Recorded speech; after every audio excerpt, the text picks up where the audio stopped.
خون عطیہ کریں، زندگی بچائیں۔ 14 جون خون عطیہ کرنے والوں کا عالمی دن ہے، تو یہ موضوع بہت اہم ہو جاتا ہے، خاص طور پر تھیلیسیمیا کے حوالے سے۔ ایک منظر سوچیں ذرا، اسپتال کا کوریڈور ہے، ایک ماں کھڑی ہے، ہاتھ میں کچھ کاغذات، فائلیں ہیں، آنکھوں میں ایک التجا سی ہے، اس کا بچہ اندر ہے، اسے کوئی بخار نہیں، کوئی چوٹ بھی نہیں، مگر زندگی جو ہے نا وہ ایک خون کی بوتل سے جیسے بندھی ہوئی ہے۔ یہ تھیلیسیمیا کی حقیقت ہے۔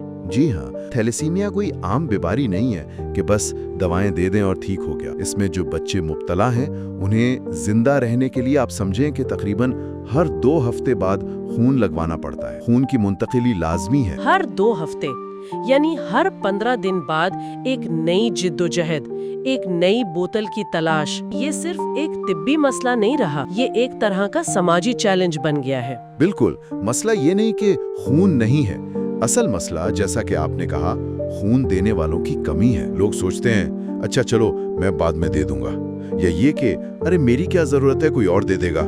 یہ جو ٹال مٹول ہے نا، یہ جان لیوا ثابت ہو سکتی ہے۔ ظاہر ہے زندگی انتظار نہیں کرتی، اور تھیلیسیمیا سے لڑنے والے بچوں کے پاس تو وقت ویسے ہی کم ہوتا ہے۔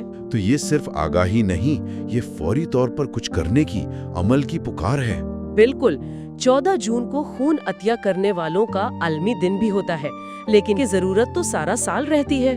اچھا، سب سے عام ڈر شاید یہی ہے کہ خون دینے سے جسم کمزور ہو جائے گا مستقل طور پر، یا یہ کہ بڑا تکلیف دہ عمل ہوگا، یا کوئی انفیکشن نہ لگ جائے۔ یہ ڈر ہیں لوگوں میں۔ اور حقیقت کیا ہے اس مواد کے مطابق؟ کیا یہ ڈر صحیح ہے؟ نہیں، حقیقت بالکل مختلف ہے۔ یہ مواد وضاحت کرتا ہے کہ خون دینے کا عمل بالکل محفوظ ہے۔ صحت مند انسان تو چند گھنٹوں میں ہی بالکل نارمل ہو جاتا ہے۔ جسم میں اتنی صلاحیت ہے کہ وہ یہ خون دوبارہ بنا لیتا ہے، بہت جلد۔ اچھا، یعنی کمزوری والی بات ٹھیک نہیں؟ بالکل نہیں، کمزوری نہیں ہوتی، بلکہ کچھ تحقیق تو یہ بھی کہتی ہیں کہ یہ دل کی صحت کے لیے شاید اچھا بھی ہو، اور تکلیف وہ بس اتنی جتنی سوئی چبھنے کی ہوتی ہے، معمولی سی۔ خون دینے سے صحت پر کوئی برا اثر نہیں پڑتا، الٹا کسی کی جان بچانے کا وہ جو احساس ہے وہ ملتا ہے۔ یہ عطیہ زندگیوں کو کیسے بدلتا ہے؟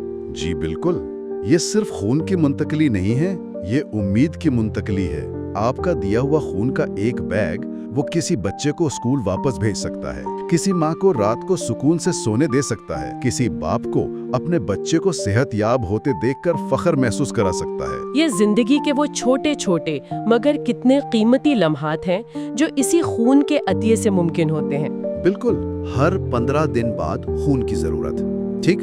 جی ہاں، یہ بات بار بار آئی ہے۔ اس کا مطلب ہے کہ یہ مسئلہ کسی ایک دن خون دینے سے حل نہیں ہونے والا۔